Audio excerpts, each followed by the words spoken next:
What happens when a struggling single dad boards the wrong train and ends up in a forgotten station that doesn't exist on any map? What if, on that snowy platform, he crosses paths with a lonely CEO, a woman haunted by loss and hiding from the world? This isn't a story about fate. It's a story about the kind of love that finds you when you stop running from your past and start listening to the silence. So, if you believe in second chances, in healing hearts, and in places that remember the ones who are ready to begin again, you're in the right place. Before we begin, don't forget to subscribe to Soul Moment Story for more heartfelt stories that inspire, heal, and remind us what truly matters. Now, let's board the train. Walter Dempsey had never meant to board that train. The snow had started earlier than forecasted, thick, persistent, like someone upstairs had tipped a feather pillow over New England. He'd bundled Leo in a navy pea coat 2 sizes too big, rushed out of their Boston apartment with a thermos of cocoa and a second-hand suitcase, and darted through South Station like a man chasing a second chance. And maybe, in a way, he was. The job interview was in Albany. Not glamorous, not life-changing, but a glimmer of stability he hadn't seen in years. Leo needed a school with more support. Walter needed something to believe in.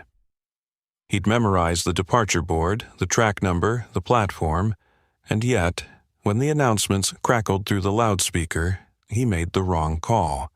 He boarded the wrong train. It wasn't until 40 minutes in, when the train veered north instead of west, that he realized his mistake. "Daddy," Leo said, swinging his legs against the seat, "we're not going the way you said." Walter stared at the window as the forest closed in, snow like powdered glass streaking across the glass. "No, buddy," he said softly, "we're not." There wasn't much he could do at that point. The ticket taker, a kind man with a mustache like a curled ribbon, had apologized but shrugged. Platform confusion happens more than you'd think. You'll have to get off at Brindle Ridge and wait for the next southbound train in the morning. It's the last stop tonight. Brindle Ridge. He'd never heard of it. A pinprick on a forgotten map, tucked between pine trees and snowfall. They arrived just after 6 p.m. The platform was dim, bathed in yellowed light. No taxi, no car in sight. Just a squat station building with peeling green paint, and a sign above the door that read, in fading serif, Platform 6, established 1891, the station that remembers. He squinted at the subtitle. What did that even mean? "Leo," he said, shifting the suitcase to his other hand, "let's go find some heat." The boy didn't argue. He rarely did. Leo wasn't the kind of kid who cried or threw tantrums. He just drifted, often silent, tucked behind his oversized hood and the invisible curtain that sometimes fell between him and the world. Asperger's had its rhythms. Walter had learned to read them like ocean tides. Inside, the station smelled of cedar and old paper. A single wood-burning stove glowed in the corner. There were 2 benches, a vending machine that looked older than Walter, and, he blinked, a woman in a red coat, seated cross-legged near the fire, scribbling into a notebook. She didn't look up. Walter hesitated, then lowered the suitcase with a soft thud and guided Leo toward the warmer bench. The silence wasn't heavy. It was peaceful, like the kind of silence one only gets in places forgotten by time. Outside, the wind howled. In here, only the crackle of firewood. 10 minutes passed before the woman finally glanced over. Her face was striking. Not in the magazine sense, but in the way that makes you want to know what she's thinking. Late 40s, maybe. Sharp cheekbones, delicate mouth, and eyes that held stories untold. "You missed your train too?" she asked. Walter chuckled under his breath. Something like that. "Brindle Ridge only shows up for people who aren't looking for it," she said, her voice low, a little amused. That's supposed to comfort me? She closed her notebook. No, it's supposed to prepare you. There was a pause. I'm Madison, she added, after a moment. I come here every year. On purpose? She nodded. On the same day, same time, this place remembers. Walter studied her. Her words were odd, poetic, maybe even a little unhinged, but not in a dangerous way. More like someone who'd made peace with her ghosts and decided to visit them annually. I'm Walter. This is Leo, he said, nudging the boy gently. Leo looked up, eyes wide. Do you live here? Madison smiled, genuinely, the kind that cracked open something quiet and warm. No, sweetheart, but I did lose something here once. That's why I come back. Walter didn't ask what. The way she said it, like a worn coat she no longer needed to wear, was answer enough. They spent the evening near the stove. Madison made tea from a thermos, poured it into 3 mismatched mugs she'd pulled from her bag. Leo colored in an old train schedule Madison gave him. Walter found himself telling stories, small, strange ones, about Leo's birth, his late wife's terrible cooking, the way Leo once named their goldfish Chrysanthemum Dempsey III just because it sounded fancy. Madison listened. Not just politely, but fully, as if she knew silence was heavier than words, and sometimes a story saved more than just time. When Leo finally drifted off on the bench, curled under Walter's coat, Madison handed him a blanket from her bag. You came here by accident, she said, not asking but knowing. He nodded. Then maybe it's time to stop thinking it was. Walter looked at her, really looked. Snow tapped against the window in soft flutters. The station glowed amber and still, and for the first time in years, something in his chest shifted. Hope. Walter woke before the fire did. The wood stove had burned down to a soft glow, embers flickering like a heartbeat at rest. Outside, snow blanketed the tracks, smoothing the world into quiet stillness. It was the kind of morning that asked for reflection, the kind that came after a night of unexpected warmth in a place you never meant to be. Leo was still asleep, bundled beneath Walter's coat, his cheek pressed to the worn bench like it was home. The boy rarely slept this peacefully. Walter didn't want to move, didn't want to risk waking him, so he sat still, listening to the silence until the woman in the red coat stirred. Madison Reed sat across from him, her red coat draped over her legs like a memory she hadn't quite let go of. Her eyes were open, though she hadn't yet moved. It was as if she were remembering something before returning to the present. Morning, Walter said softly. She nodded, her expression unreadable. The stove's nearly out. I'd offer to stoke it, but I'd probably set the place on fire, he replied. A corner of her mouth lifted. Then I'll handle it. She rose gracefully and moved toward the woodpile near the door, where she added logs with practiced ease. In the flickering light, her features took on a quiet strength, delicate but not fragile, like someone who'd been bent but not broken. Did you sleep? Walter asked. Madison nodded. Enough. You? He shrugged. Better than I expected. Leo didn't stir all night. She looked at the boy with something in her eyes that softened her entire face. He's lovely, quiet, but observant. He sees more than I sometimes wish he did, Walter said. But he processes it differently, Asperger's. Madison didn't flinch. She didn't ask if Leo was high-functioning or on medication, the questions Walter had come to dread. She simply nodded. Sounds like he has a good father. Walter chuckled bitterly. I'm trying. Some days, I think I'm doing all right. Other days, I feel like I'm treading water in boots made of brick. Madison sat back down, pulling her coat tighter. Trying matters more than we're told. For a while, neither of them spoke. The sun rose slowly over the pines, painting the snow in hues of blue and gold. Then she broke the silence. "Why were you on the train?" Walter ran a hand through his hair, sighing. "Job interview in Albany. Leo needs more structure at school. Specialized staff, routines. I've been between jobs for months, and this one was at least something. But I rushed, didn't double-check the platform, and now, here I am." He expected sympathy. What he got was understanding.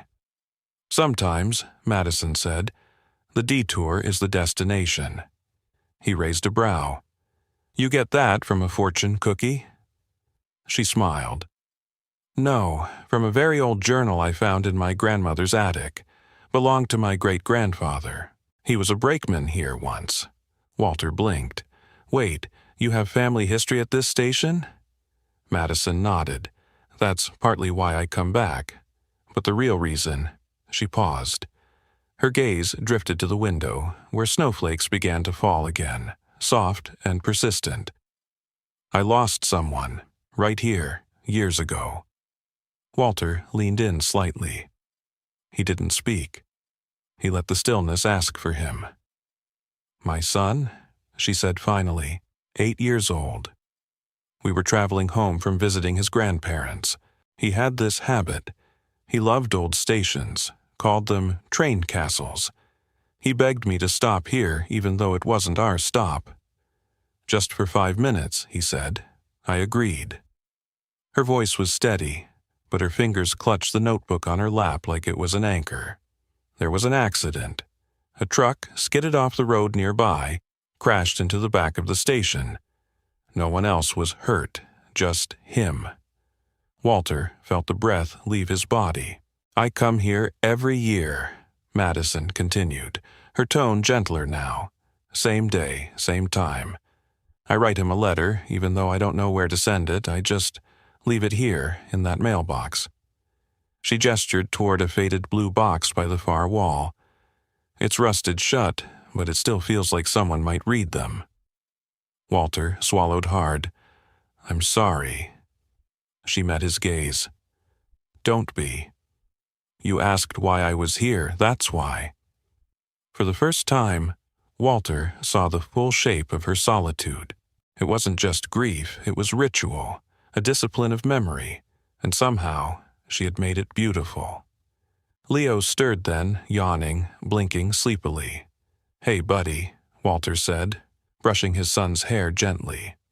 Leo looked around, then focused on Madison. "You're still here?" She smiled. "I am."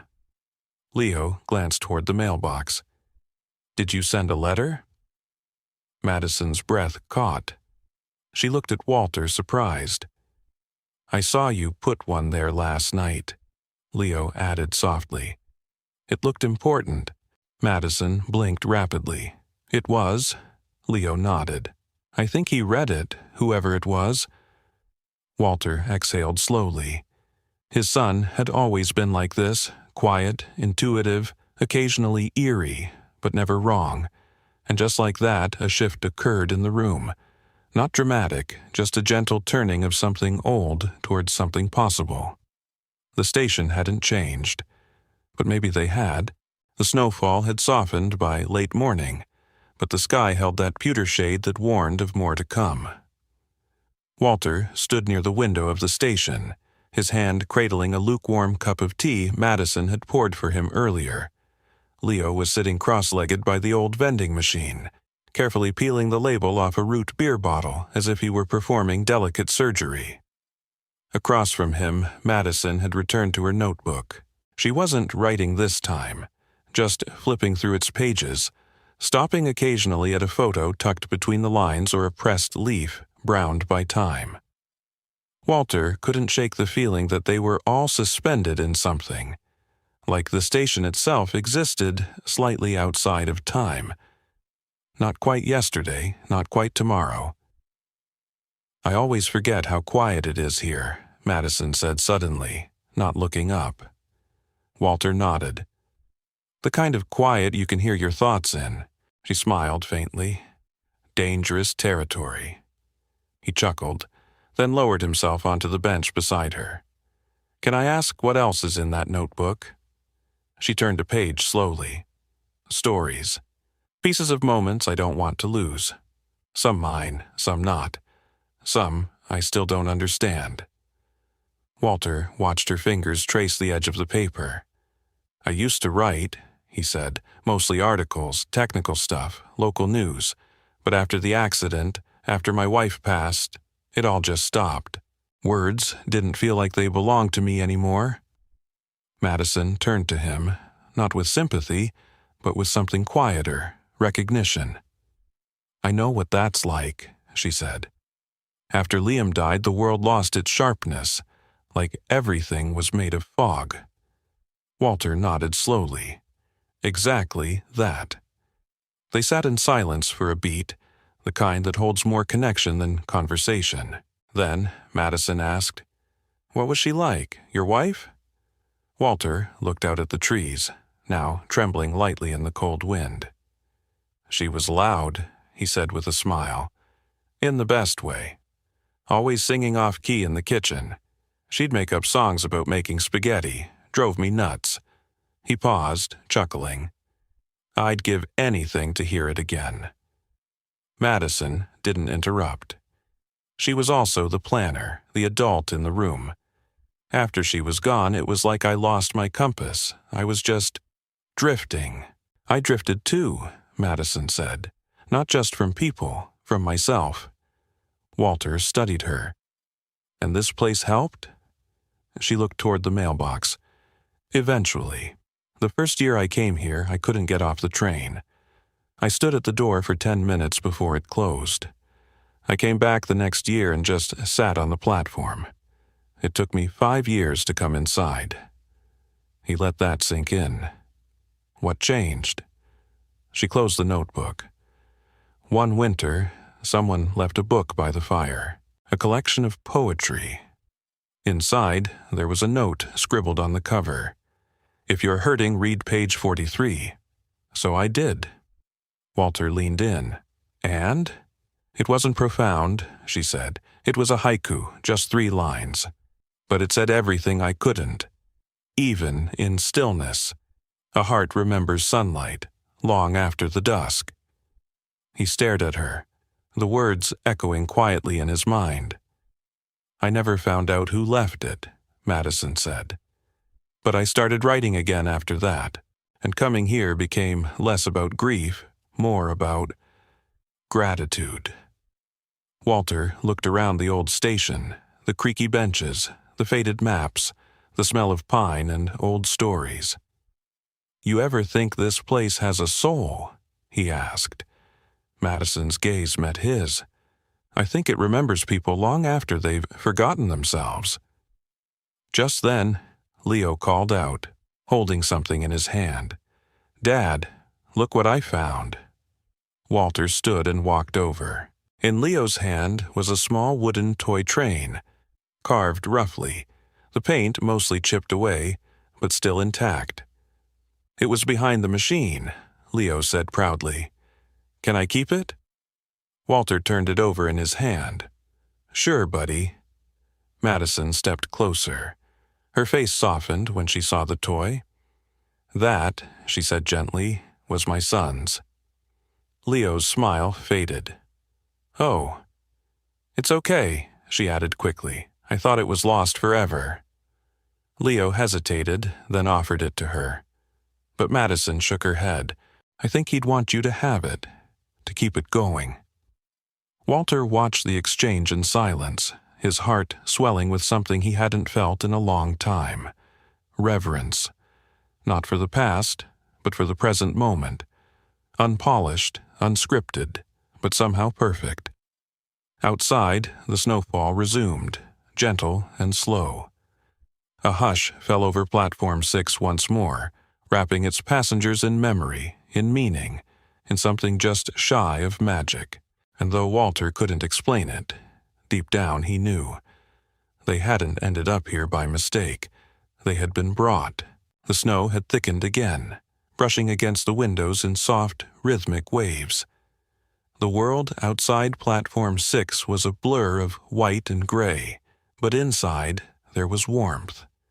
Not just from the fire, but from something subtler. Like the space itself had recognized the need for healing and leaned gently in that direction. Walter leaned back against the bench, arms crossed, watching Leo as he sat hunched over a sheet of paper on the floor. The boy had found a pencil stub in the corner by the ticket window and now scribbled with quiet intensity, tongue peeking from the corner of his mouth. Walter hadn't seen him this focused in weeks. "What are you working on, buddy?" he asked gently. Leo didn't look up. "A letter?" "To who?" "To Mom," Leo replied plainly, like it was the most obvious thing in the world. Walter sat up a little straighter. "Oh." He glanced over at Madison, who was seated nearby with her notebook open but paused. She was watching too, eyes soft but glistening. "Do you want any help?" Walter offered. "No," Leo said, still writing. "I know what I want to say." Walter exchanged a glance with Madison, unsure whether to feel pride or heartbreak. Maybe both. With Leo, emotions never came in tidy boxes. They arrived layered, tangled, like the snow outside. Soft at first, but sometimes deep. When Leo finally finished, he stood and walked slowly to the old blue mailbox in the far corner, the one Madison had used the night before. He hesitated for a moment, his small fingers clutching the folded paper. "Do you think she'll get it?" he asked. Walter knelt beside him. "I don't know, kiddo, but I think she'll feel it, wherever she is." Leo looked up at him, eyes clearer than the sky outside. "Madison said this place remembers," he said. "If it remembers, it can deliver." Then, with the solemnity of someone twice his age, he slipped the letter into the rusted slot. The moment was still. No lightning, no music, just a silence that hummed with meaning. Later that morning, as the fire crackled and the station breathed in its slow, steady rhythm, Walter sat beside Madison at the window.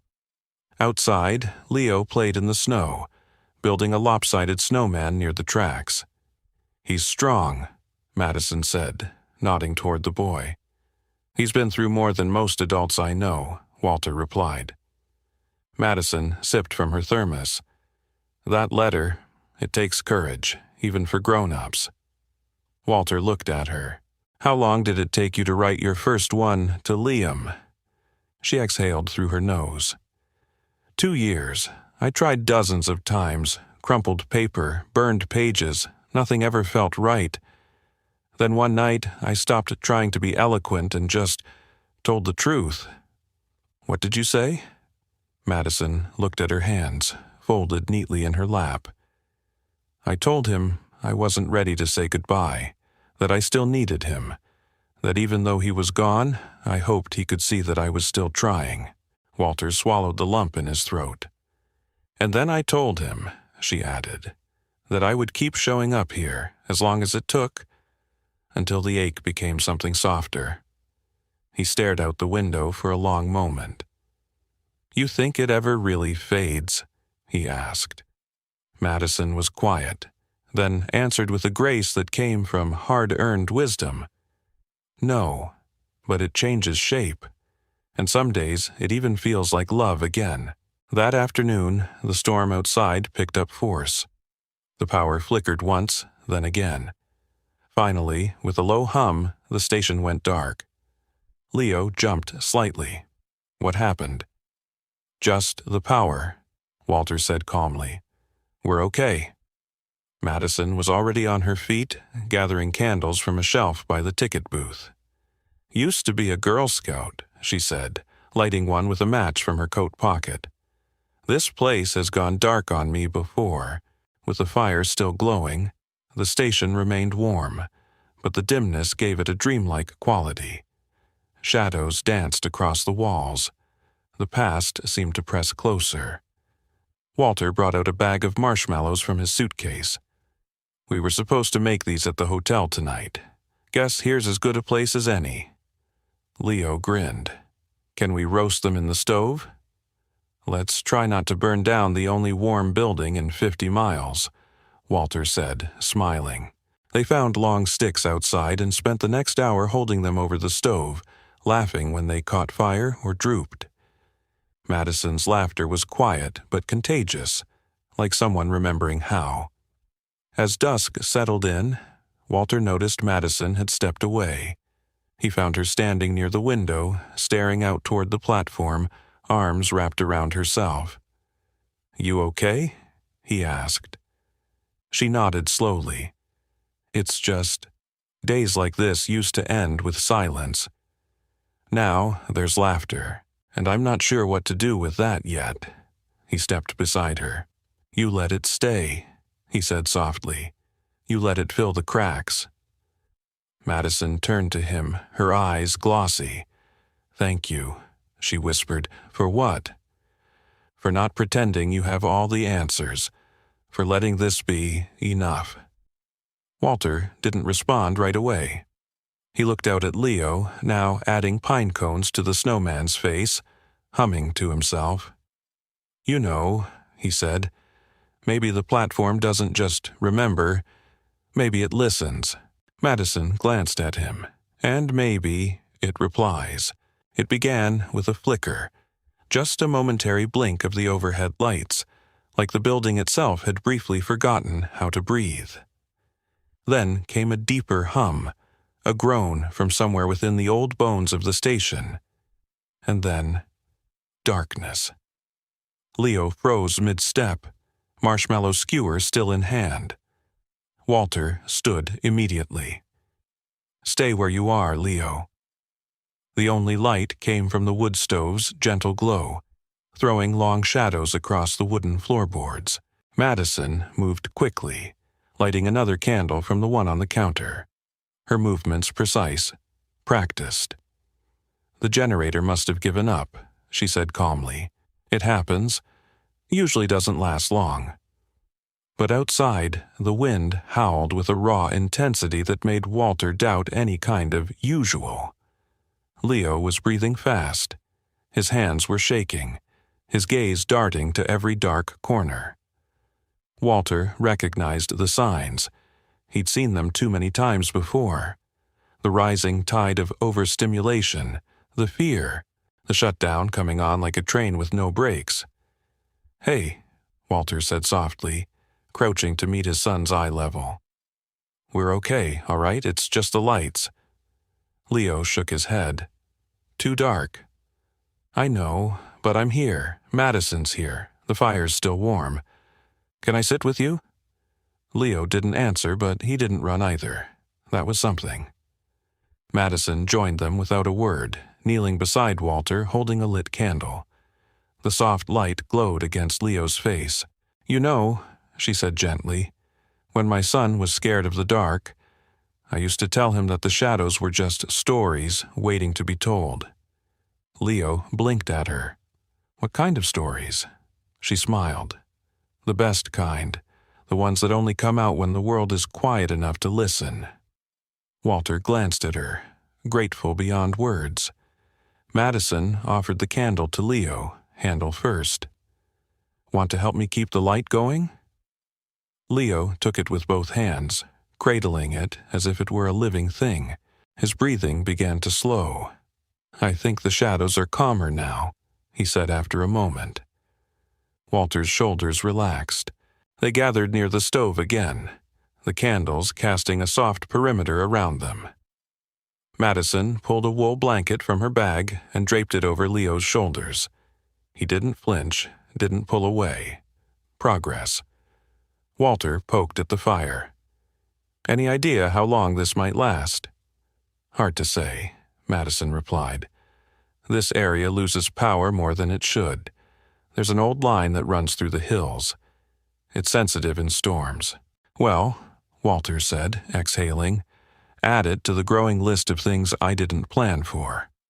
You're doing better than most, she offered. He looked up. You think? She met his gaze, steady. Yes. The wind rattled the windows again, but something had changed. Not outside, but within. A few hours passed. The fire was kept alive. Candles replaced and rotated. They shared the last of Madison's trail mix and Walter's emergency granola bars. At some point, Leo drifted off, curled beside the stove with the blanket tucked beneath his chin. Madison and Walter sat side by side on the bench, the candle between them flickering like a heartbeat. "You're good with him," she said. Walter chuckled. "I'm just making it up as I go." "But you're present. That matters." He looked at her, the candlelight dancing in her eyes. "You talk about Liam like he's still here." She didn't hesitate. "In the ways that matter, he is." Walter nodded slowly. "I think about Lila that way, sometimes. I'll be doing something random, fixing Leo's shoelaces or stirring cocoa, and I'll hear her voice in my head saying, 'You're tying that all wrong, Dempsey.'" Madison smiled, soft and real. "I miss her sarcasm," Walter said, almost to himself. "She could make me laugh in the middle of the worst moments, like she refused to let the world get too heavy." Madison turned toward him. "You still carry her. That's why Leo's okay." He swallowed hard, emotion catching in his throat. "You think so?" "I know so." Suddenly, Leo whimpered. Walter turned instantly. "Buddy?" The boy's brow furrowed, body tense. He was shaking under the blanket. Night terrors. Walter knelt beside him, placing a firm, steady hand on his back. "It's okay, you're safe." Leo stirred but didn't wake. The panic was visible in the tightness of his body, the small whimpering sounds escaping his throat. Madison was beside them in seconds. "Does this happen often?" she asked gently. "When he's overwhelmed, or when the routine breaks?" Madison reached into her bag and pulled out a small travel bottle of lavender oil. She dabbed a bit on her fingers, then held them near Leo's nose. Within moments, his body relaxed slightly. His breathing evened out. Walter stared at her. "Where'd you learn that?" She looked at Leo, still gently stroking his hair. "From being a mom." He didn't say thank you, not out loud, but the look in his eyes said it for him. And maybe something else too. Something deeper, something growing. The storm began to quiet near midnight. The wind softened. The silence returned. Walter, Madison, and Leo, still asleep, sat together beneath the dimming candlelight. The only sounds the soft crackle of the stove and the slow rhythm of healing hearts. For the first time in a long while, Walter didn't feel like he was merely surviving. He felt connected. Not just to his son, but to this woman beside him. To this strange, forgotten place that seemed to know just who needed to find it. Maybe the lights had gone out for a reason. Sometimes it takes darkness to finally see the glow. The morning came slowly. The storm had passed sometime in the early hours, leaving a world outside that looked like it had been made new. Trees glazed in silver, rooftops heavy with snow, the sky painted in a clean, impossibly pale blue. Light spilled gently through the frosted windows of Platform 6, softening everything it touched. Walter awoke to the scent of something sweet, lavender, faint but comforting, and the sound of pages turning. He sat up slowly on the bench, muscles stiff from sleep, and saw Madison across the room, sitting on the floor in front of the old mailbox. Her legs were crossed, a blanket around her shoulders, and in front of her were a dozen or more envelopes, some yellowed with age, some crisp and new, all sealed but unsent. She didn't notice him at first. She was holding one letter in both hands, trembling slightly. Walter approached quietly and knelt beside her. "What are these?" he asked gently. She didn't look at him. "Letters to Liam." He glanced at the pile. They weren't dated in order. Some had smudged ink. Others had short clipped titles on the outside. Rainy Tuesday, the day you would have been 10, Christmas without you. I never mailed them, Madison said, her voice barely above a whisper. I couldn't, because it made it too real. She nodded. Because if I sent them, it felt like I was admitting he was gone, that there was no more future with him, no more conversations, no more of him to speak to. Walter sat quietly, waiting.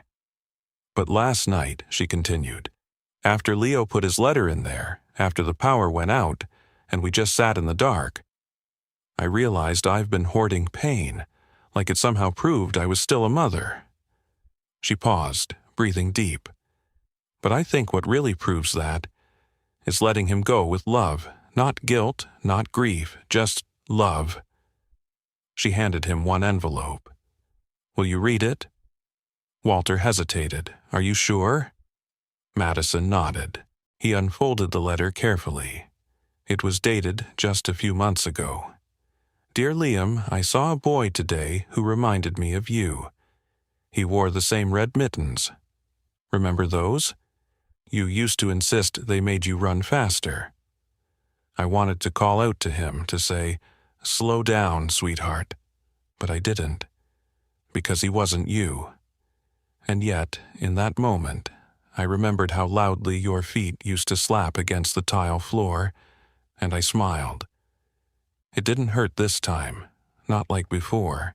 I want you to know something. I still carry you, but not like a wound, like a song. Always, Mom. Walter blinked rapidly, swallowing hard. He folded the letter with reverence and handed it back. That's beautiful, he said, and brave. Madison exhaled shakily. I think I'm ready to send them now. Together, they began slipping each letter into the mailbox slot, one by one. With every soft shuffle of paper through the metal slit, a little weight lifted from the room. Walter didn't speak. He simply knelt beside her as she said goodbye, again and again, with the grace only a mother's heart could hold. When the last letter was in, Madison leaned against the side of the mailbox and closed her eyes.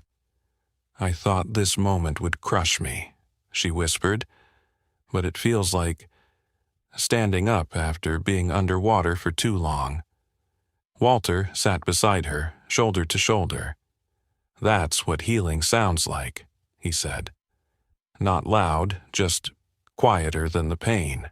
Later that day, Leo came inside carrying a handful of pine cones and twigs. Can we make something? He asked. What did you have in mind? Walter said, crouching. Leo held up a bent stick. A bird. Madison joined them on the floor, smiling. I think we can manage a bird. Using bits of string, old ticket stubs, and some ingenuity only a child could inspire, they built a crude but charming little bird. It had lopsided wings and a beak made from a broken pen cap, but Leo beamed at it like it was a masterpiece. Can we name it? He asked. Walter grinned. Your call. Leo paused, then said softly, Liam. Madison's hand reached her heart, her breath catching. She didn't cry, she smiled, a full, radiant smile. That's perfect, she whispered. That evening, they placed the bird on the windowsill facing the tracks. As the sun set behind the hills, light touched its wings just so, and for a moment it shimmered, as if alive. Walter and Madison stood behind Leo, arms gently brushing.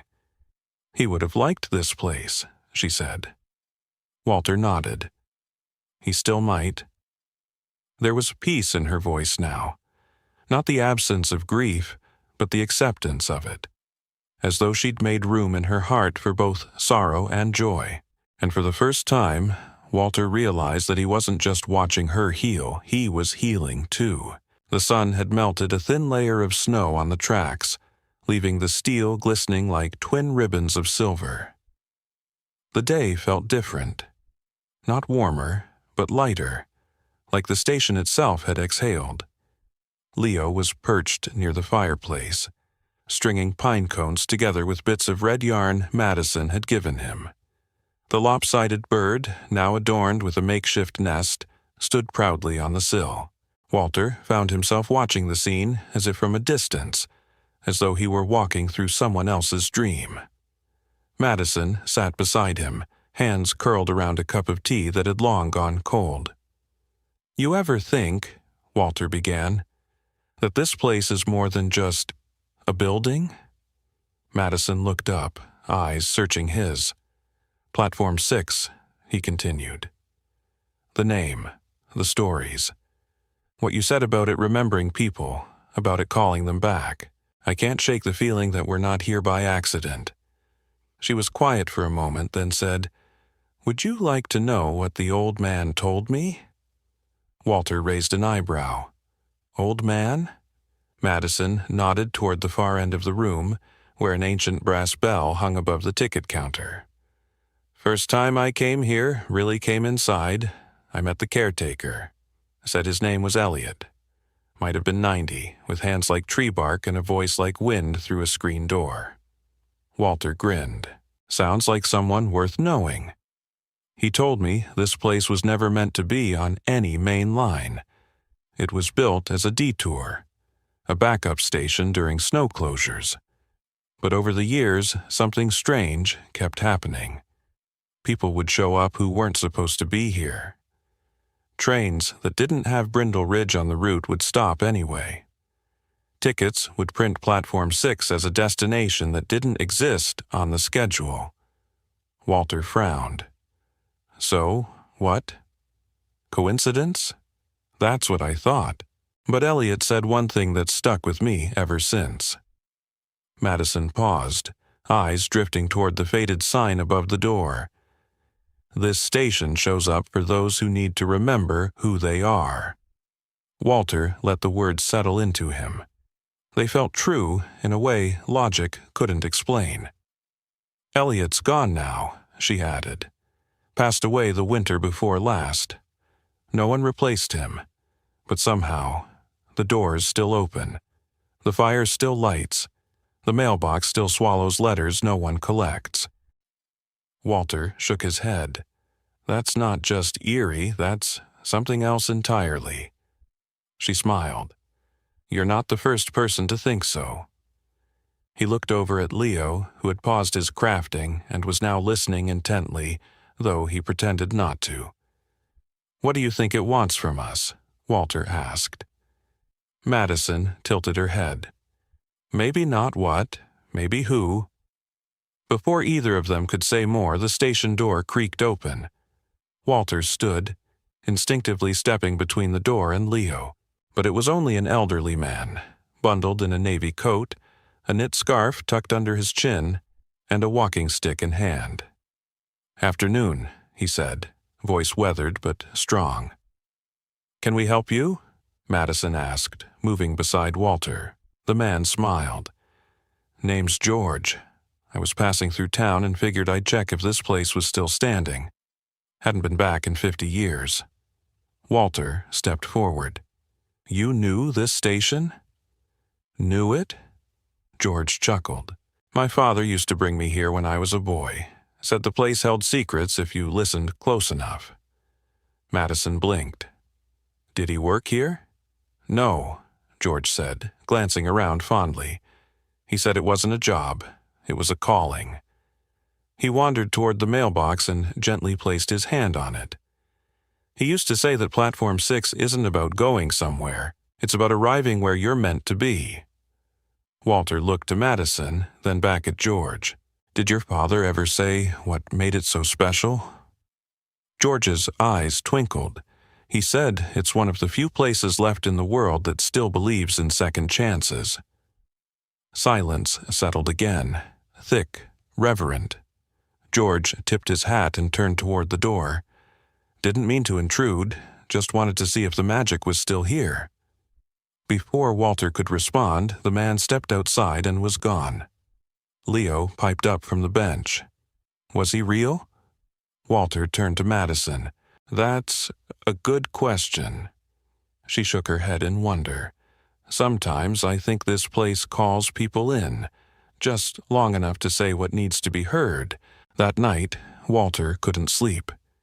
He lay on the bench, staring at the beams above, heart thudding with quiet clarity. He thought of Madison's letters, of Liam, of Lila, of Leo, curled up at the foot of the stove, and of the strange, impossible threads that had woven them all together here, on a detour, on a platform that supposedly didn't exist. What if it had never been a mistake? What if this station had always been waiting for all of them? The sky the next morning was startlingly clear, like a canvas freshly wiped of memory. Not a single cloud hung above the snow-dusted trees. Everything looked too calm, too still, as if the storm had taken with it more than just ice and wind. Walter stood outside the station, hands shoved deep in his coat pockets. The train track stretched before him like an unfinished sentence. The next train south was due at noon, and it would take him away from this place, away from Platform 6, away from Madison, away from something that, while not fully formed, had begun to take root in the quietest part of his chest. Behind him, Leo was finishing a drawing at the bench by the stove. It was of the bird, but in this one, it had wings made of train tracks and a tiny mailbox perched on its back. Madison had made them oatmeal and tea.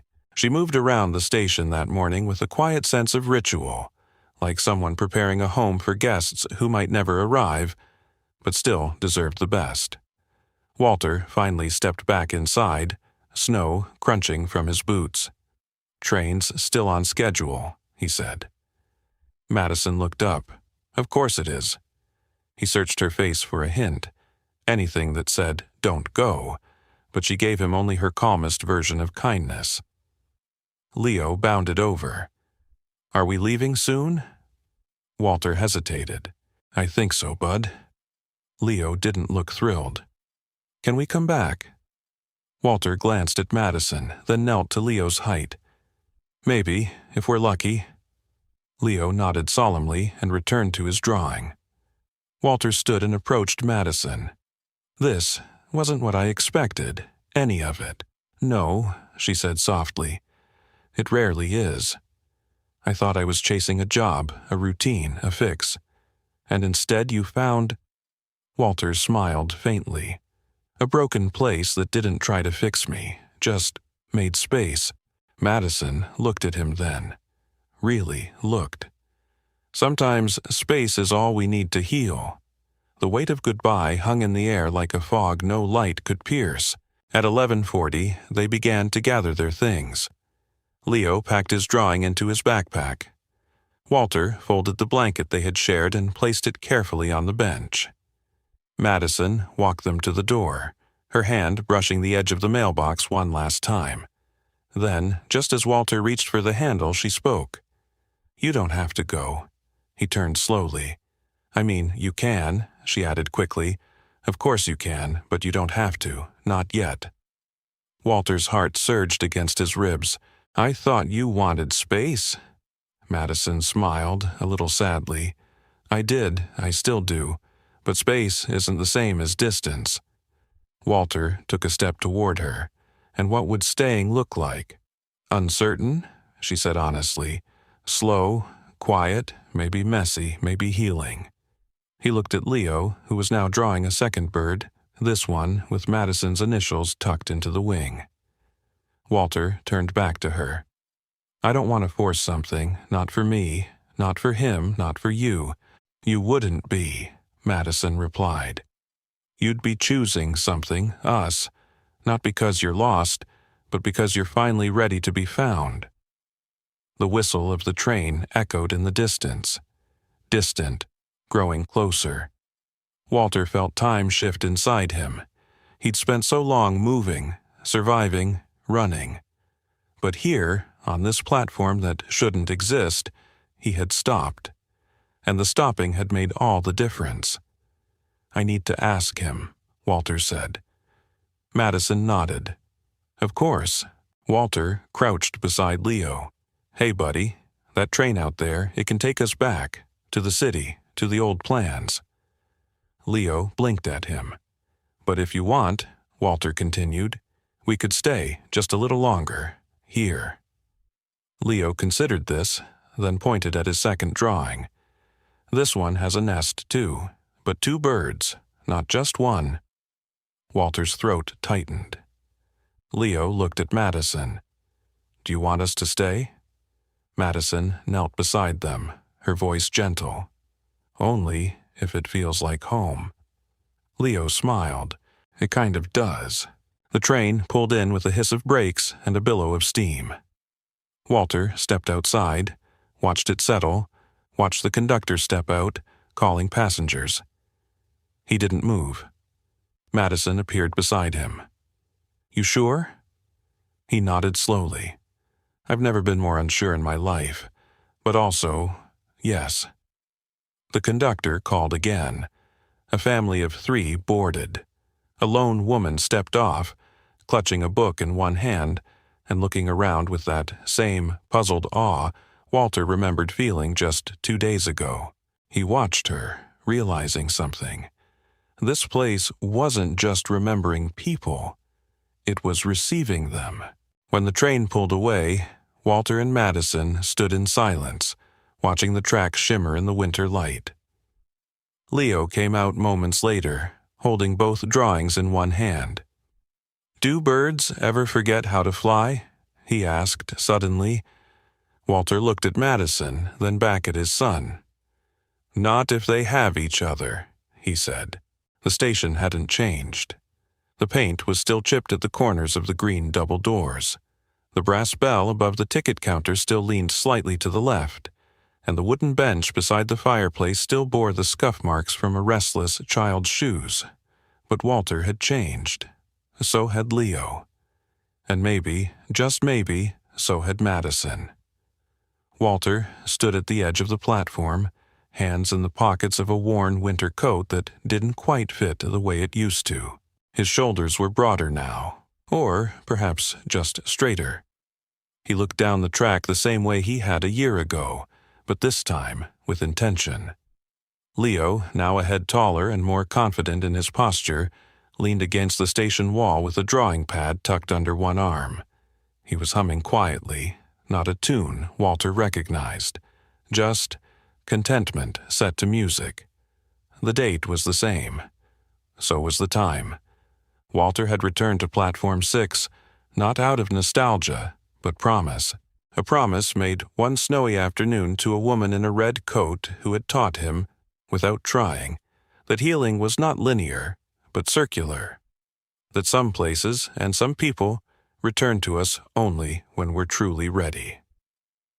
"Do you think she'll come?" Leo asked, breaking the silence. Walter didn't answer right away. "I think, if she can, she will." Leo nodded. "I brought something for her." He held up a folded paper bird, this one more intricate than last year's, with wings painted in deep blue and a tiny heart inked on its chest. "She said Liam liked birds," Leo added, "so I made her one she could keep." Walter smiled. "She'll love that." They waited. The wind was softer than the year before. There was no storm, no train whistle yet, only the sound of time ticking slowly forward. Walter sat down on the bench, watching the thin wisps of cloud drift above the hills. He hadn't heard from Madison in over 10 months. She had stayed in Brindle Ridge for a few weeks after they missed the train together. They had cooked meals, told stories, watched Leo build snow forts and name every icicle. They had almost kissed, once, on a clear morning when the frost on the windows had made halos of the sun. But life, as it tends to do, had called them both back to other duties. She had left first. A letter tucked beneath the blanket on the bench. "Walter, thank you for letting me remember what it feels like to breathe again. You didn't fix me, you didn't try. And in that space I began to heal. I need to finish a few things, close a few doors. But if this station still remembers us, I'll see you next year." Love, Ems Walter had read it 100 times. He had never written back. Not because he didn't want to, but because he knew, Some things deserve to be answered in person. At precisely 12:04 p.m., a whistle sounded in the distance. Walter stood slowly. Leo bounced up beside him, gripping the paper bird with both hands. The train appeared, not in a rush, but with a kind of grace, as if it had taken its time not to arrive, but to become part of the moment. A single car opened. A few passengers stepped off. One man with a violin case, a woman holding a map and wearing a look of confusion. The same kind Walter remembered having when he first arrived here. And then she stepped down, not in red, not in black, but in a soft gray coat with brass buttons and a navy scarf tucked neatly around her throat. She had cut her hair shorter, and her posture was different. Straighter, not stiff, but sure. Madison. She didn't see him at first. She was looking around the platform with cautious hope in her eyes, almost afraid that what she was hoping for might not be there. Walter stepped forward. Quietly. Not to startle her, but to keep the magic intact. She turned. Their eyes met, and for a moment the world spun a little slower. Madison's lips parted slightly in surprise, then curved into a smile that Walter felt all the way through his chest. Leo rushed past his father and held up the bird. "For you," he said. Madison crouched down and took it gently. Her hands trembled just enough to say everything she hadn't spoken yet. "I missed you," she whispered. Leo grinned. "We remembered." She looked up at Walter. "Did you wait long?" He shook his head. "Not long at all." She stood, folding the bird gently against her heart. "Are you staying long?" he asked. She hesitated, then smiled. "Depends," she said softly. "Is the room beside the stove still available?" Walter laughed, the sound breaking like light through old glass. "For you?" he said. It always was. They walked back into the station together. 3 figures, 2 tracks, 1 platform that had waited patiently for exactly this.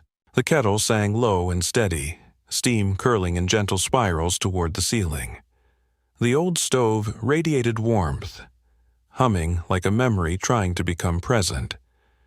Walter poured tea into 3 mismatched mugs and set them down carefully on the counter Madison had wiped clean just an hour earlier. Leo sat cross-legged on the floor, tinkering with a small wooden puzzle, a gift Madison had brought from a craft market in Burlington. He was quieter than usual, but not withdrawn, focused, calm. It was a calm Walter hadn't seen in him since Lila was alive. Madison leaned against the doorframe of the small storage room they'd converted into a sleeping area. A few cots, a trunk, some folded quilts. It wasn't luxurious, but it was theirs. For now. "It hasn't changed much," she said, brushing a strand of hair from her cheek. "Neither has Leo's appetite," Walter replied. "He just asked if it's legal to have oatmeal for dinner 3 nights in a row." She smiled, walked over, and picked up one of the mugs. "If this station were a country, I think we'd be exempt from nutritional norms." They stood in silence for a while, sipping tea, listening to Leo hum to himself. Finally, Madison asked, "Do you ever wonder why this place chose us?" Walter didn't answer right away. He looked out the frosted window where snow was beginning to fall again. Not heavy, just enough to paint the world in softness. "I think it chooses people who forget how to belong," he said, "and teaches them how to remember." Madison nodded. "When I first got off that train last year, I thought I was walking into a past I needed to bury, but it turns out I was walking toward something I hadn't dared to imagine." Walter turned toward her. "What's that?" "A future." The word landed between them like a promise. Not dramatic, not immediate, but real. She reached into her coat pocket and pulled out a small envelope, yellowed at the edges. "I never mailed this one," she said. "It didn't feel right at the time." Walter took it gently, unfolded it. Inside, in her familiar, looping handwriting. Dear Future, I don't know who you are yet, or if you even want me, but I'm ready to meet you now. Not as the woman who lost, but as the woman who lived. If you're still out there, I'll be waiting. Love, M. He closed the letter and looked up, his voice barely a whisper. So am I. Later that evening, the three of them sat around the stove. Madison had found an old deck of cards in the station drawer. They played a slow, meandering game of Go Fish that no one seemed eager to win. I think this place makes time behave differently, Leo said suddenly, laying down a pair of sevens. Walter looked at him. What do you mean? I mean, it doesn't feel like we lost time here. It feels like we found it. Madison reached across the table and tousled his hair. You're wise beyond your years. Leo shrugged.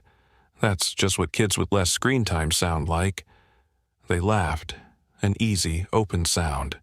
The kind of laughter that fills a space and makes it feel like home. That night, after Leo had fallen asleep under a quilt Madison had stitched by hand over the past winter, Walter and Madison stepped outside. The air was cold but clear. The stars above the station glimmered like lanterns strung across a forgotten sky. Madison leaned into him, not out of need, but invitation. Walter slipped his arm around her shoulders. I used to think starting over meant erasing everything that came before, she said. But now I see. It just means choosing what you carry with you. Walter looked up at the stars, then down at her. I think the station knew. It knew we needed each other, not to fix each other, but to remind each other. Remind each other of what? He smiled softly. That we were never broken, just waiting to be found. In the stillness of that moment, neither of them said, I love you. They didn't need to. They were standing on it. Inside the station, the candle on the window had burned low, flickering beside Leo's latest paper bird. The bird faced the tracks, wings open, waiting. Not for someone lost, but for someone brave enough to come home. Spring didn't arrive in Brindle Ridge with any great announcement. There was no sudden burst of color, no cinematic unfurling of blossoms. Instead, it came in slow, careful moments. A melt of snow along the window ledge. The first bird call at dawn. A softness to the light that suggested something warmer was on its way. Inside Platform 6, life continued not with grand declarations, but with gentle routines. Walter rose early each morning to stoke the fire, now with practiced rhythm. Madison often made coffee with a dash of cinnamon, which Leo insisted smelled like hope and toast. And most days, Leo could be found curled on the bench near the window, sketching trains with wings and hearts for engines. They never asked how long they'd stay, because they already knew. On a Tuesday afternoon, nearly a year after their return, a girl appeared at the door. She couldn't have been older than 20, wearing a bright yellow raincoat and holding a guitar case too large for her frame. She looked lost, but not afraid. Walter stepped forward. Can we help you? She hesitated. I'm not sure. Madison smiled. You're at Platform 6? The girl looked at the mailbox, the stove, the soft light spilling through the high windows. I missed my connection, she said quietly. Wasn't supposed to get off here. Walter nodded. That's what most people say at first. The girl blinked back tears. But I think I needed to. They made tea. They gave her space. They let the quiet do its work. And as she rested near the fire, Walter realized something. The station no longer belonged to him, or Madison, or even Leo. It belonged to whoever needed it most. Platform 6 wasn't a destination. It was a threshold. That night, Madison brought out her oldest letter, the one she'd written before she ever arrived. It was creased and worn, stained by time. "I never mailed this one," she said, "because I thought it had no place to go." She handed it to Walter. He unfolded it slowly, recognizing the same steady hand that had once written to Liam. "Dear someone, if you find yourself here, you're probably hurting. Maybe quietly, maybe so loudly inside your chest that the world can't hear anything else. But this place, this little station in the middle of nowhere, it listens. So sit by the fire, let the silence speak. And if you're brave, leave a letter of your own. Not for the world, just for you. This is a place where things find you back.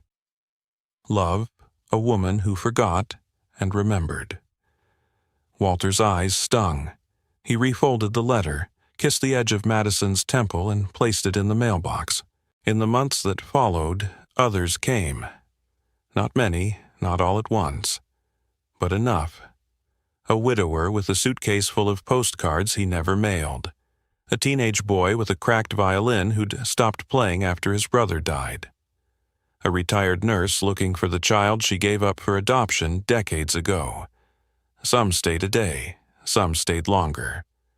But they all left something behind, a letter, a story, a tear. And they all took something with them, too. A beginning.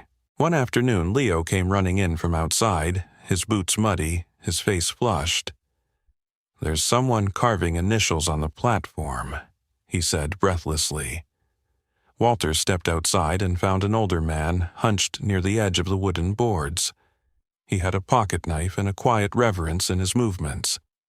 "I used to do this with my wife," the man explained. "Wherever we traveled, we left our mark. She passed last year. I've been following the marks backward." Walter stood beside him. "Did this station remember her?" The man smiled faintly. "No, I think she remembered this station. By late summer, Leo had written his own letter, without prompting, without help. He folded it carefully and placed it in the mailbox just as the evening light bathed the windows in gold. Madison asked if he wanted to share what it said. He shook his head. "It's for later me." And somehow, that felt more than enough. On the anniversary of the day they first arrived, the three of them stood together outside the doors as a train passed without stopping. Walter reached into his pocket and pulled out the small key to the station. It had been in a drawer, beneath old ledgers and rusted tools. No one had ever claimed ownership of it, not officially. He turned to Madison. "You think we're the keepers now?"